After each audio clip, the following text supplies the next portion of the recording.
د بېنظیرې کفالت پروګرام کمې روپۍ چې شروع شوي دي نو دې ځل ځینې داسې کسان دي چې هغو ته دا قسط چې دی دا نه دی میلاو شوی د مخکې نو ته دا روپۍ میلاوېدلې خو دې ځل چې دا قسط راغلی دی نو هغو ته وایي دا ستاسو په اکاونټ کې چې دی دا روپۍ نشته دغه شانتې ځینې نوي کسان دي نو هغه اکثر هم تپوس کوي چې موږ ته به دا روپۍ چې دي دا به له کله نه میلاوېږي او ځینې داسې کسان دي چې هغو رجسټریشن نه دی کړی نو هغه وایي چې موږ ته به دا روپۍ چې دي دا به څنګه میلاوېږي نو د هغې لپاره خو به تاسو رجسټریشن کوئ کم نوي کسان چې دي هغه به رجسټریشن کوي لکه اوس نوی سروې شروع شوی دی ډاینامیک سروې نو تاسو به ځئ د بېنظیرې دفتر ته او هلته به خپل رجسټریشن کوئ نو د هغې نه وروسته به دا روپۍ چې دي دا به تاسو ته میلاویږي خو کومو کسانو چې نوی رجسټریشن کړی دی هغه اکثر هم دا تپوس کوي چې موږ ته به دا روپۍ د کل نه میلاویږي نو دا روپۍ به تاسو ته هلو میلاویږي چې کله تاسو د دې دپاره اهل شئ داسې نه چې تاسو رجسټریشن وکړو او دا روپۍ چې دي دا به ډایرکټ تاسو ته میلاویږي په دې کې ځینې کسان د دې دپاره اهل کېږي او ځینې کسان ته چې دی دا روپۍ نه میلاویږي هلته کې تاسو له د غربت سکور درکوي چې ستاسو غریبي څومره ده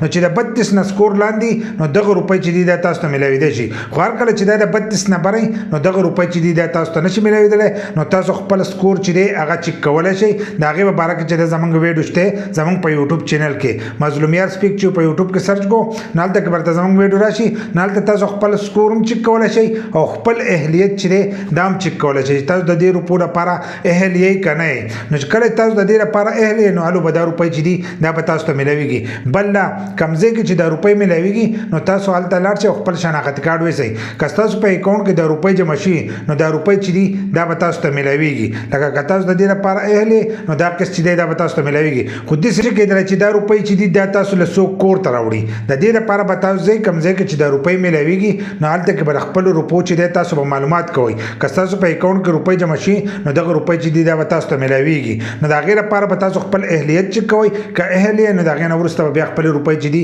دا به چک کوئ ځینې کسان د روپو راځئ ورته نږدې نو هسې هم تاسو خپل شناختي کارډ چې دی دغه ځای کې چک کولی شئ او که په موبایل چک کوئ نو د هغې په باره کې چې دا زموږ ویډیو شته دغه شانتې ځینې زاړه کسان دي هغه وایي چې موږ ته وایي چې دا روپۍ ستاسو نشته نو د هغې کسانو به دا روپۍ نه کومو کسانو ته چې د دوباره دغه سروې لپاره میسج راغلی نو هغه کسانو ته چې دي دا روپۍ به نه میلاویږي بل دا په اوله کې چې چا ته پوسټ کړی او هغو ته ویلي چې دا روپۍ ستاسو په اکاونټ کې نه دي جمع شوي نو هغې لپاره به تاسو صبر کوئ نو اوس چې دی د دې روپو پوره ورځ وشوې نو تاسو خپل شناختي کارډ چې دی دا دوباره هم چک کولی شئ که ستاسو په اکاونټ کې دا روپۍ جمع شي نو دا به تاسو ته میلاویږي خو تاسو هم د هغې نه مخکې خپل اهلیت چک کوئ که تاسو اهل یې نو هلو به دا روپۍ تاسو ته میلاویږي ځکه هغه اوس نوی قانون شروع کوي چې هر درې کاله پس چې دی دا سروې به ستاسو دوباره کېږي لکه کومو کسانو ته چې دا روپۍ میلاویږي او د هغو سکور د 32 نه لاندې دی نو هغو به دوباره دا رجسټریشن کوي که د دې مالي حیثیت برابر شوی نو پر روان وخت کې چې دی دغه روپۍ چې دي دا به تاسو ته نه میلاویږي نو کومو کسانو ته که میسج راغلی چې تاسو دوباره سروې وکړئ نو دا روپۍ تاسو ته تر هغې پورې نشي میلاوېدلی چې څومره تاسو دوباره سروې چې دی د دې لپاره نه یې کړی او کومو کسانو چې نوی سروې کړی دی نو کوم ځای کې چې روپۍ میلاویږي هلته هم تاسو خپلې روپۍ چک کولی شئ بل دا چې آنلاین هم تاسو خپل اهلیت چې دی دا چک کولی شئ که تاسو د دې لپاره اهل یې نو دغه روپۍ چې دي دا به تاسو ته میلاویږي